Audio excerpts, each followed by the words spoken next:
ನೀವು ಮೊದಲೇ ಬಾರಿ ನಮ್ಮ ಚಾನಲ್ನ ನೋಡ್ತಾ ಇದ್ದರೆ ಹಾಯ್, ನಾನು ರೂಪಾ.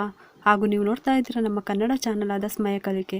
ನೀವಿನ್ನೂ ನಮ್ಮ ಚಾನಲ್ಗೆ ಸಬ್ಸ್ಕ್ರೈಬ್ ಆಗಿಲ್ಲ ಅಂದರೆ ಈ ಕೂಡಲೇ ಸಬ್ಸ್ಕ್ರೈಬ್ ಮಾಡ್ಕೊಳ್ಳಿ. ಹಾಗೆ ಪಕ್ಕದಲ್ಲಿ ಕಾಣುವ ಬೆಲ್ಲೈಕನ್ನು ಪ್ರೆಸ್ ಮಾಡಿ ಆಲ್ ಅಂತ ಟ್ಯಾಪ್ ಮಾಡೋದನ್ನು ಮರಿಬೇಡಿ. ನಮ್ಮ 18 ರೀತಿಯ ಘೋರ ಕಷ್ಟಗಳನ್ನು ನಾಶ ಮಾಡುವಂತಹ ಏಕೈಕ ಶಕ್ತಿ ಈ ಒಂದು ಮಂತ್ರಕ್ಕಿದೆ.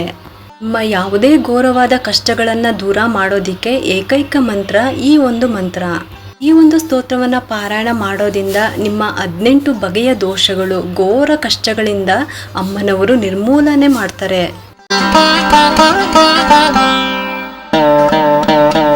ಇವತ್ತಿನ ವಿಡಿಯೋದಲ್ಲಿ ಈ ದಿನ ನಿಮಗೆ ಬಹಳ ವಿಶೇಷವಾದಂತಹ ಶ್ಲೋಕನ ತಿಳಿಸ್ತಾ ಇದ್ದೀನಿ. ಇದು ಏನು ಅಂತ ಅಂದರೆ ಅಷ್ಟದಶ ಶಕ್ತಿ ಪೀಠದ ಒಂದು ಸ್ತೋತ್ರ ಅಂತ ಹೇಳಿ ಇದ್ರ ಬಗ್ಗೆ ಸಣ್ಣದಾದಂತಹ ಮಾಹಿತಿನ ನಿಮಗೆ ಹೇಳೋದಕ್ಕೆ ಇಷ್ಟಪಡ್ತಾ ಇದ್ದೀನಿ. 18 ಶಕ್ತಿ ಪೀಠಗಳನ್ನು ಮತ್ತೆ ಅಲ್ಲಿ ಪೂಜಿಸುವಂಥ ದೇವತೆಗಳ ಹೆಸರನ್ನ ಉಲ್ಲೇಖ ಮಾಡಿರುವಂಥ ಒಂದು ಪವಿತ್ರ ಸ್ತೋತ್ರ ಇದು. ಇದನ್ನ ಶ್ರೀ ಆದಿಶಂಕರಾಚಾರ್ಯರು ರಚನೆಯನ್ನ ಮಾಡಿದ್ದಾರೆ. ಅಷ್ಟದಶ ಅಂದ್ರೆ 18 ಶಕ್ತಿ ಪೀಠಗಳು ನಮ್ಮ ಭಾರತ ಖಂಡದಲ್ಲಿ ಶಕ್ತಿ, ಪಾರ್ವತಿ, ಗೌರಿ ದೇವಿಯನ್ನ ಪೂಜಿಸುವಂತ 18 ಪವಿತ್ರ ಸ್ಥಳಗಳು ಅಂತ ಹೇಳ್ತೀವಿ. ಸತಿ ಸತ್ತ ನಂತರ ಶಿವ ಕೋಪಗೊಂಡು ದಕ್ಷನನ್ನ ಕೊಲ್ತಾನೆ. ಶಿವ ಸತಿಯ ಮೃತದೇಹವನ್ನ ಹೊತ್ಕೊಂಡು ಸ್ಥಳವನ್ನ ಬಿಟ್ಟು ಹೋಗ್ತಾ ಇರ್ತಾರೆ.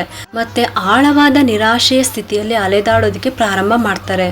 ಭಗವಾನ್ ಶಿವ ತನ್ನ ಸಾಮಾನ್ಯ ಸ್ಥಿತಿಗೆ ಮರಳೋದಿಕ್ಕೆ ವಿಷ್ಣುವು ಸುದರ್ಶನ ಚಕ್ರವನ್ನ ಬಿಡುಗಡೆ ಮಾಡ್ತಾರೆ. ಇದು ಸತಿಯ ಮೃತದೇಹವನ್ನ 18 ತುಂಡುಗಳಾಗಿ ವಿಭಜನೆಯನ್ನ ಮಾಡುವಂಥದ್ದು. ಇದು ಉಪಖಂಡದ 18 ವಿವಿಧ ಸ್ಥಳಗಳಲ್ಲಿ ಬೀಳುತ್ತೆ. ಈ 18 ಸ್ಥಳಗಳು 18 ಶಕ್ತಿ ಪೀಠಗಳಾಗಿ ಪರಿವರ್ತನೆ ಆಗುತ್ತೆ ಅಥವಾ ಶಕ್ತಿ ಪೀಠಗಳು ಆಗುತ್ತೆ. ಇಲ್ಲಿ ಪಾರ್ವತಿ ದೇವಿಯ ವಿವಿಧ ರೂಪಗಳನ್ನ ಪೂಜೆ ಮಾಡಲಾಗುತ್ತೆ. ಅಷ್ಟದಶ ಶಕ್ತಿ ಪೀಠದ ಸ್ತೋತ್ರವನ್ನ ತಿಳಿಸ್ತಾ ಇದ್ದೀನಿ. ಇದರ ವೈಶಿಷ್ಟ್ಯತೆ ಏನು ಅಂತ ಅಂದ್ರೆ ನಾವು 18 ಶಕ್ತಿ ಪೀಠದಲ್ಲಿರುವಂಥ ಪಾರ್ವತಿ ದೇವಿಯ ಸ್ವರೂಪವಾದಂತಹ ದೇವಿಯರನ್ನ ಪ್ರಾರ್ಥನೆಯನ್ನ ಮಾಡುವಂಥದ್ದು. ನಮ್ಮ 18 ರೀತಿಯ ದೋಷಗಳು, ಘೋರ ಕಷ್ಟಗಳಿಂದ ಅಮ್ಮನವರು ಆ ಕಷ್ಟಗಳನ್ನು ನಿರ್ಮೂಲನೆ ಮಾಡ್ತಾರೆ. 18 ರೀತಿಯ ಘೋರ ಕಷ್ಟಗಳನ್ನು ನಾಶ ಮಾಡುವಂತಹ ಶಕ್ತಿ ಈ ಮಂತ್ರಕ್ಕಿದೆ. ನಿಮ್ಮ ಘೋರವಾದ ಕಷ್ಟಗಳನ್ನು ದೂರ ಮಾಡುವ ಏಕೈಕ ಮಂತ್ರ ಇದು. ಈ ಒಂದು ಸ್ತೋತ್ರವನ್ನ ಪ್ರತಿದಿನ 21 ಸಾರಿ ಹೇಳ್ಕೊಂಡ್ರೆ ಸಾಕು. ಸ್ತೋತ್ರ ಈ ರೀತಿ ಇದೆ.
ಮಾಹಿತಿ ನಿಮ್ಗೆ ಇಷ್ಟ ಆಗಿದೆ ಅಂತ ನಾನು ಭಾವಿಸ್ತಾ ಈ ವಿಡಿಯೋನ ಮುಗಿಸ್ತಾ ಇದ್ದೀನಿ.